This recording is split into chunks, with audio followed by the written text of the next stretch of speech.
Hey, Miracle You, it's your girl LYR. I see you. I'm back. My other video got cut a little short, so I apologize for that. I wasn't quite finished, but I know I keep adjusting this head wrap, cause you know, cause I kind of think I'm cute, but I just want to make sure you know.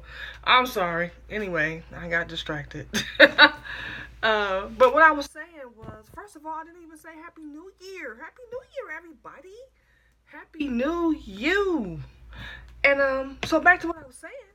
Um, that video had me feeling really. I mean, that documentary had me feeling really intense. Like, and what I was saying before the video cut off, there were just certain things that I was not allowed to do. Unfortunately, while my mother did the best she could to protect me, she still ended up putting me in the hands of the predator, so to speak.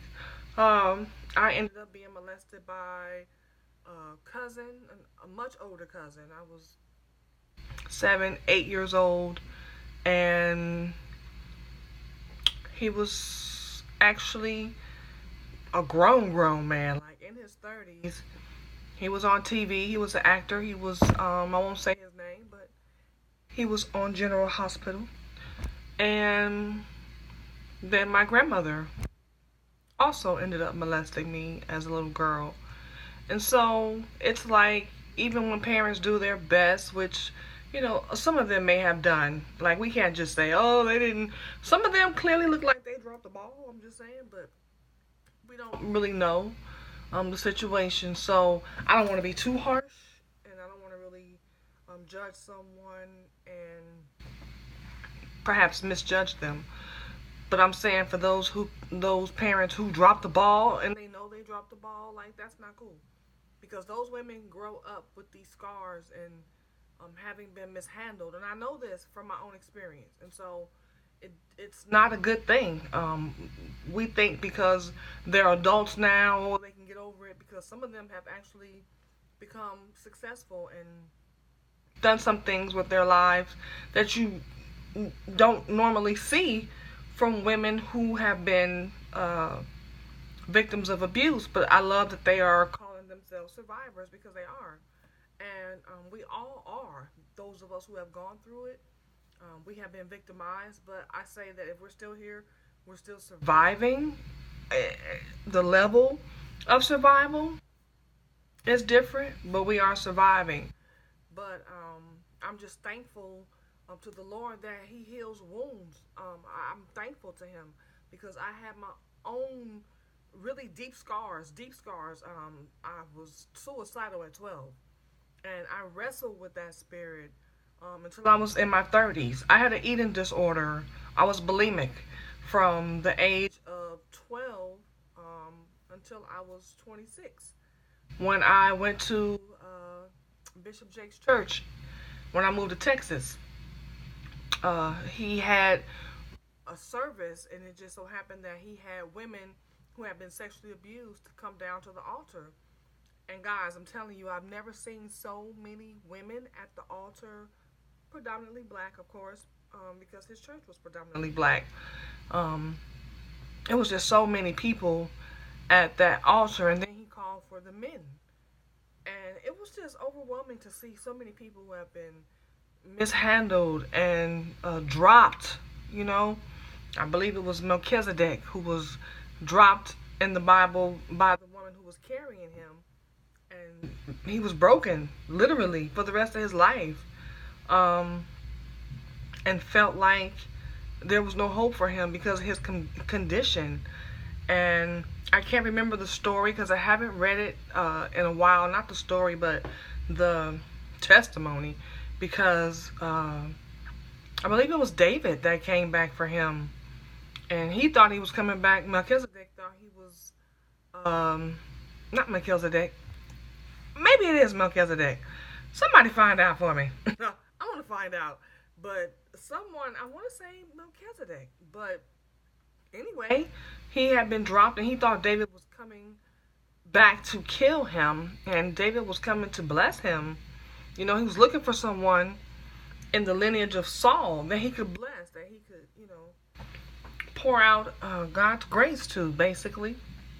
And so it just speaks to my own, but I'm really going to find out that scripture because I don't like to quote stuff and it's not accurate. But it reminds me of my life and other people's lives who have been broken. And we wonder, can anything good happen to us because of what we have gone through? And the Lord is like, yes. Like, I'm looking for you to bless you. I'm not looking for you to curse you. I'm not looking for you to, hand out punishment for your sin. And a lot of believers still believe that, things that they're going through is because of sin and, because God is angry with them. And it's just simply not true. God is looking for us to bless us in our brokenness, although we have been dropped. And so I pray for those women who have experienced that, and those men, because it's not just women, but those men who have also been violated, including R. Kelly. Like, I believe him too. It's not justified. He's not excused. I pray for him.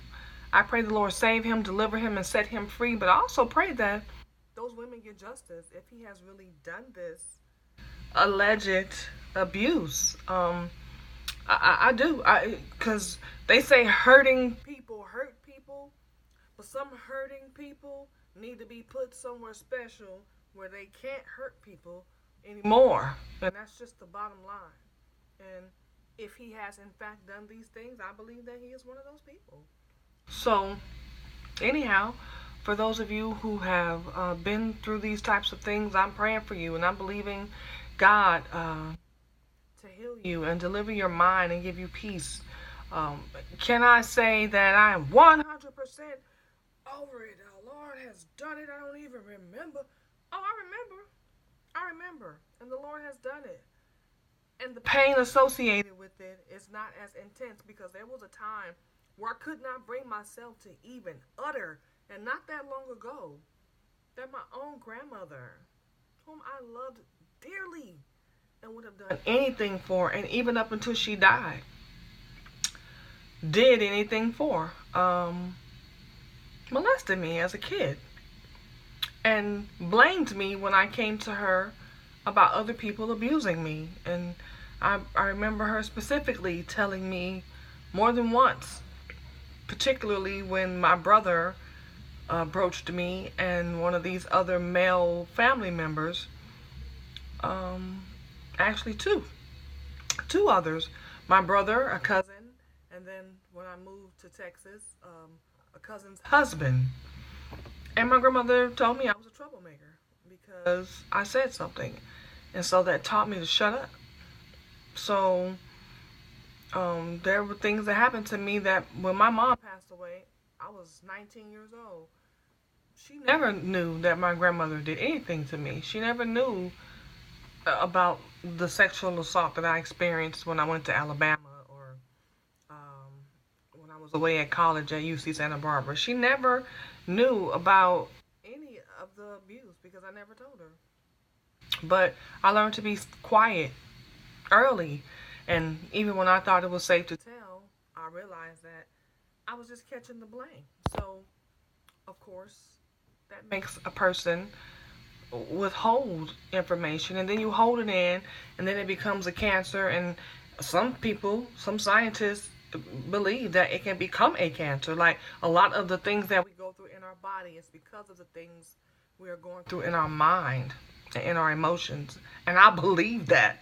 I do. I really believe that. So be good to yourselves, If nobody else was good to you, do your best to be good to yourself because you deserve that. It is not your fault that you have gone through the things you have gone through, because even if you made the wrong decision, no one has the right to abuse you and mistreat you and take advantage of you and violate you and cause you mental harm and physical harm. Like, there's no excuse for that. And so I pray that you find peace, and I pray that you find health and wholeness, and that you become the best miracle that you can be, because that's God's plan for you. So hold your head up, keep the faith, and know that no matter what you have gone through, you are not your circumstance. You are not the things that have happened to you. You are much more than that. You are God's beloved. And He gave you His best when He gave you His Son. And until you know how He feels about His Son, you'll never know how He feels about you, because He gave Him up for you.